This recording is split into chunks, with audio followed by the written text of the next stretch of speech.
الحمدللہ رب العالمین والصلاة والسلام علی جمیع الانبیاء والمرسلین خصوصاً علی سید الرسل وخاتم النبیین وعلی آلہ واصحابہ واتباعہ اجمعین، اما بعد۔ الحمدللہ ہماری گفتگو ایک تسلسل کے ساتھ قرآن پاک کے احکام کے حوالے سے چل رہی ہے، اور اس کا دائرہ یہ ہے کہ عصر حاضر کے تناظر میں ہم قرآن پاک کے احکام کو سمجھنے کی کوشش کریں، یہ ہمارا دائرہ ہے۔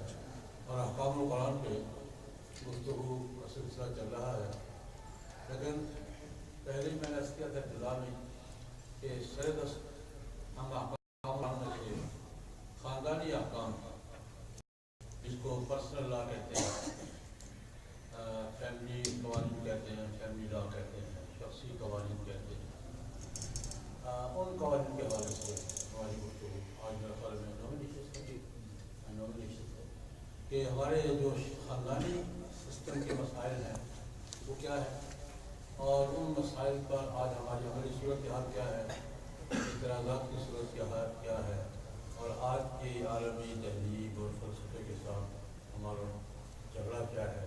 بس یہ ہمارا ہلکا کوشش کر رہا ہوں کہ پہلے گیٹ پہ ہی بات کریں، آہستہ آہستہ بات کرنے کی کوشش کر رہا ہوں۔ آج ہوگی وراثت کے بات۔ وراثت جب کوئی آدمی دنیا میں رہتا ہے، کماتا ہے، محنت کرتا ہے، جمع بھی کرتا ہے، جب وہ فوت ہوتا ہے تو اس کی ملکیت کو کافی نہیں جاتا ہو، یہ رہ جاتی ہے، تو وہ کس کا استحقاق ہوتا ہے؟ عام طور پہ ہمیشہ سے یہ نظام چلا ہے کہ اس کی اولاد، اس کا خاندان، اس کے ورثے کا حقدار، بیوی ہے، بچے ہیں، اولاد ہے، یا بعض جگہوں پہ رواج کا پہلے بھی جس کو دے جائے، یہ ہے واضح قوانین، احکام اور ضوابط، ان کو مختلف حوالوں سے سمجھنا ضروری ہے۔ پہلا دائرہ تو یہ ہے کہ جناب نبی کریم صلی اللہ علیہ وسلم کی تشریف آوری اور حضور کی بعثت کے وقت، اس وقت یہ وراثت کا نظام کیسا تھا، اور احکام قوانین کچھ نہ کچھ تھے مختلف قبائل کے، اس طرح کو سمجھنا ہے۔ قبائل کا سسٹم کا سلسلہ قبائل کے اپنے اپنے روایات ہوتے ہیں، اپنی اپنی روایات ہوتی ہیں، تو بہت سے قبائل میں قوانین احکام ایک دوسرے سے مختلف۔ قبائلی سسٹم یہ ہے، یہ اس قبیلے کا رواج ہے، یہ اس قبیلے کا رواج ہے، تو وراثت تقسیم تو ہوتی تھی، لیکن اس کے احکام، قواعد، ضوابط، استحقاق مختلف۔ بعض قبیلوں میں رواج یہ تھا کہ بیٹے ہی وراثت کے حقدار قرار پاتے تھے، آپ نے جو نکاح کیا کسی اور سے تو وہ بھی وراثت کو بیٹوں کی مرضی پر ہوتی تھی، کیا کریں، رکھیں، بیچیں، کیا کریں۔ بعض قبائل میں سسٹم یہ تھا کہ بڑا بیٹا وارث ہوتا تھا، باقی اس کے رحم و کرم پر ہوتا تھا کہ بیوی کو کچھ نہیں ملتا تھا، چھوٹی اولاد کو کچھ نہیں ملتا تھا۔ قرآن پاک نے آ کر ایک اصول اور ضابطہ طے کیا کہ بھائی وراثت اگر کوئی چھوڑ جائے تو وہ کس کا حق بنتا ہے اور کتنا حضرت نے قرآن کریم میں وراثت کے احکام اور قوانین بیان کیے، اور میں عرض کیا کرتا ہوں، علماء کرام نے اس پر غور کیا ہوگا کہ کوئی مسئلہ اتنی تفصیل کے ساتھ قرآن پاک نے نہیں بیان کیے جتنا وراثت کا مسئلہ۔ نماز کی جزیات نہیں بیان کیا، پابندی کرو، سینکڑوں آیات ہے، نماز پڑھو، کتنی پڑھو، کتنی جگہ سے پڑھو، وہ خود میرے رسول کو دیکھو جیسے وہ پڑھتے ویسے۔ واحد مسئلہ وراثت ہے جس پہ رب العزت نے دو اس کا تیسرا حصہ ہے، اس کا چوتھا حصہ ہے، اس کا آٹھواں حصہ ہے، اس کو نصف ملے گا، اس کو نہیں ملے گا، اس کو چھٹا ملے گا، اس کو چھٹا حصہ ملے گا. میں بڑے غور کیا ہے کہ قرآن پاک میں اتنی تفصیلات اور لوگ لہجے میں بات قرآن پاک نے نہیں کی وراثت کا. اصول یہ بیان کیا کہ مرد اور عورت دونوں کا حصہ ہے. وراثت صرف مردوں کا حصہ نہیں، ماں کا الگ صورت سے، بیوی کا الگ صورت میں، بہنوں کا الگ صورت میں. یہ اصول یہ بیان کیا کہ جس طرح نر مذکر اولاد کا حصہ ہے، خاندان کی عورتوں کا بھی وراثت ہے.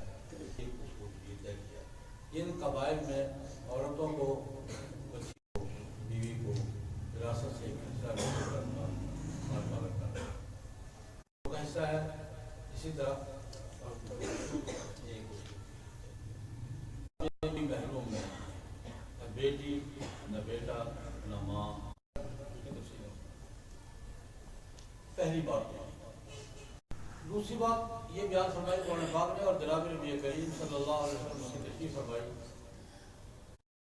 اپنے کسی وارث اپنی مرضی سے وراثت میں مہربان ہے.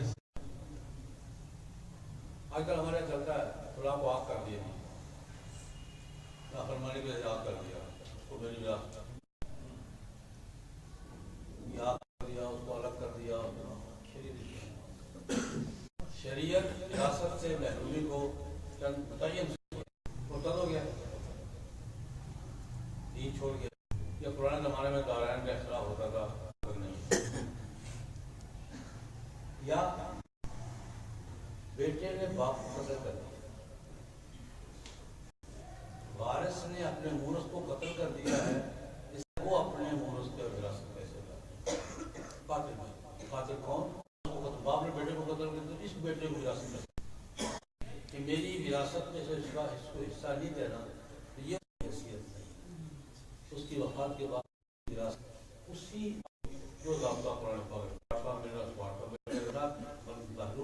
میں کبھی نہیں اس کو آٹھانا چاہتا کہ خود مرنے والا، فوت ہونے والا اپنی وراثت کے محروم نہیں کر سکتا. یا میں گیا ہے، یا دار چھوڑ گیا ہے، یا قتل کر دیا اپنے مورث کو، اس کے سوا کوئی صورت. یہ بھی پابندی لگائی. ایک آدمی اپنی وراثت، اپنی مال کو کے ساتھ کریں گے بلکہ میں مالک ہوں، اصل میں مالک جو مرضی کروں، اصل مالک کون ہے؟ میں بڑی تفصیلی روایت ہے، میں بات کرنا چاہتا ہوں. اسلام کا مزاج کیا ہے؟ صلی اللہ علیہ وسلم حجۃ الوداع پہ مکہ مکرمہ تشریف لائے ہوئے فاروق صحابی ہیں، سعد بن ابی وقاص رضی اللہ تعالیٰ عنہ. میں بیمار ہوں، ہجرت کر کے مدینہ منورہ گئے، واپس مدینہ مکہ مکرمہ بیمار ہوں. بظاہر انسان کو ہو جاتا ہے بیماری کے بعد انسان پر یہ احساس طاری ہو جاتا ہے کہ یار اب میں کیا بنے. یہ کیفیت ہے ان کو، یہ تقریباً یقین ہے کہ میں جا رہا ہوں. جناب نبی کریم صلی اللہ علیہ وسلم کے خیمے میں، ان کے خیمے میں بیمار کرسی تشریف لائے تو سعد بن ابی وقاص بہت پریشان، یہ سب کے لیٹے اپنے معاشم منہ یا وہ مسئلے پریشانی کے پیش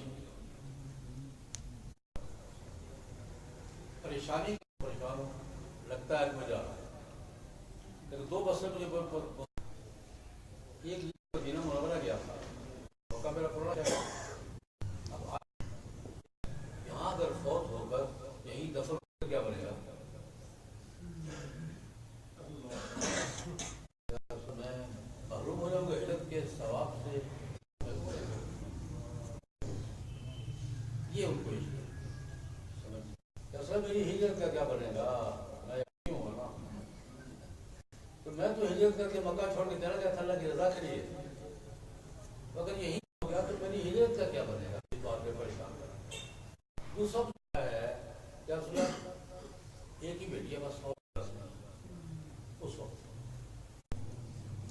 میرے پاس وراثت وغیرہ میرے پاس ہے، تو کیا میں اپنی جائیداد وراثت، میں نے یہ سوچا آپ سے مشورہ کر رہا ہوں، رسول اللہ صلی اللہ علیہ وسلم آپ سے مشورہ کر رہا ہوں، بیٹی کے سوا کوئی نہیں ہے اور بیٹی بھی مند بھی نہیں ہے وہ، تو کیا میں اپنی سب کا تو وارثوں کا حق ہے، رشتے داروں کا حق ہے، بیٹی ہے اور بھی رشتے داروں کا وارثوں کا کیوں بات ہے اور بھی بات ہے آج ہی کر دوں گا، تیسرا حصہ کر دوں، 2 حصے باقی وارث جو بھی تقسیم ہوگا اور 1 حصہ صدقہ کر دیتا ہوں، وصول تقسیم یہاں پر، چلو ٹھیک ہے میں اس کا تجویز کیا کرتا ہوں، وصول تقسیم، تیسرا بھی تیسرا حصہ تم، باقی 2 حصے تم وصیت نہیں کر سکتے، ابھی تم قومیں نفع اٹھائیں گی، بڑی قوموں کو گھبراؤ یہ جاتے نہیں، ابھی اس کا نقصان بھی ہوا تھا، فارس کے فاتح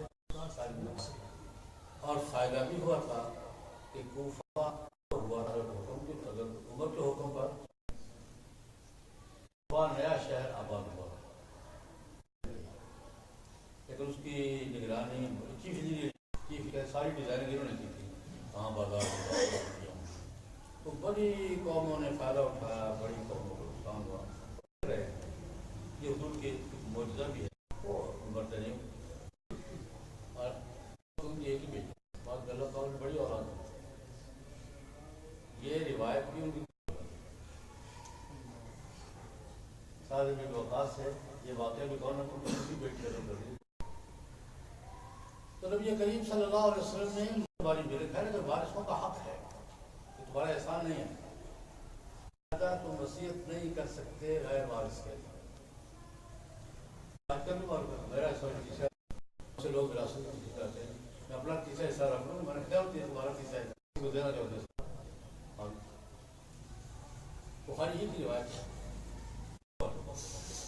ایک صاحب نے اپنے غلام پر بلانے گیا، اس زمانے غلام ملکیت مدبر بنانے کا مطلب یہ ہے کہ میرے مرنے کے بعد میرے آخری سانس تک تم غلام رہو گے اور میرے مرنے کے بعد تم کیا ہو کو مدبر بنا، اپنے مرنے کے بعد وہ آزاد کر رہا نا، یہ میرا سے میرے مرنے اس کی حالت معلوم ہے، میں یہ بتاؤ کر دیا اللہ کے بندے، اس کے سوا تمہاری اور کوئی میرے کوئی فکر ہے تو پھر اس کو کیسے عادت کر دیں، تمہاری ملکیت سے اس کو تم کہے میرے مرنے کے بعد آزاد، تو وارثوں کو کیا ملے گا،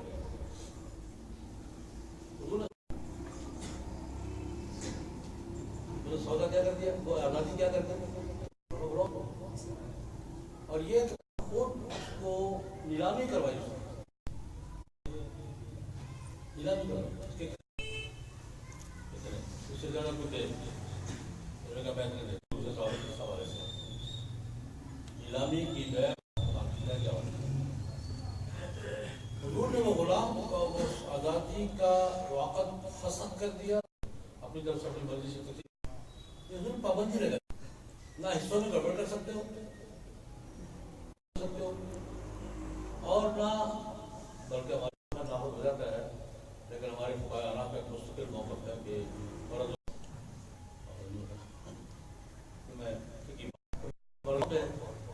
اقرار اور دعویٰ ہمارا ایک مستقل موقف ہے اناف کا، تو مرد وہ ایک طرح کو اشارہ کر دیا علماء کرام کے لیے کہ اسلام اپنے وارثوں کو ان کے حق نہیں کر سکتا، پہلا اصول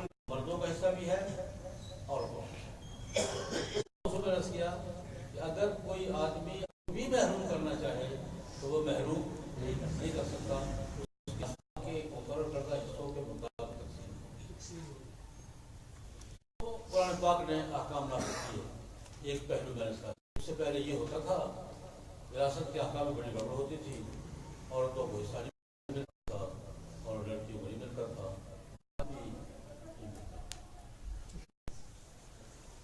آج بھی ہمارا معاشرتی قانون وہ تو مفتیان کرام بیان کرتا ہے. ہمارا معاشرتی کلچر کیا ہے؟ یہ معاشرتی طور پہ ہے بیٹی کو بھی کو بیٹھ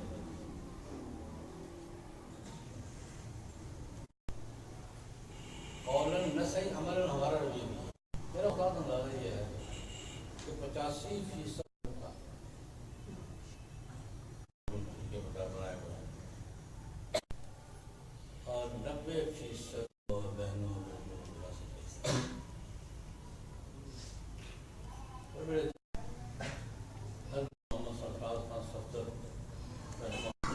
اتفاق سے پاس بیٹھے دوست آئے، ان کے والد صاحب بہت ذمہ دار سے بڑے والد صاحب نے بات وہ ریاست پر تقسیم کر رہی تھی، بہنوں کو حصہ دے دیا ہے، کیسے معاف کیا؟ انہوں نے معاف کر دیا. ان کے پاس تھا کیا جو معاف کیا؟ ان کی بات کر رہا ہوں میں. لوگ انہوں نے کر رہتے ہیں کیا تھا جو نے واپس کیا؟ اسے تقسیم کرو، ان کے نام پر ان کے حوالے کرو، قبضہ دو، پھر تو بہن مجھے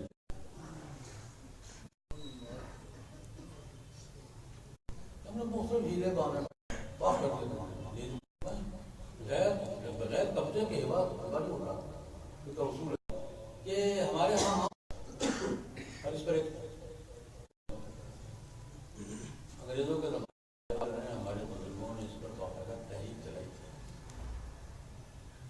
حضرت حکیم خانوی رحمۃ اللہ علیہ نے باقاعدہ پنجاب میں ایک مہم پنجاب پر اور ہمارے بڑی ذمہ داریوں اور بڑے جاگیرداروں نے سندھ میں بھی باقی کے رحم کرم وہ باقی اس کے رحم کرتے خوفناک سی بات ہوتے آ رہے ہیں. قرآن سے کیا ویڈیو چلتی رہی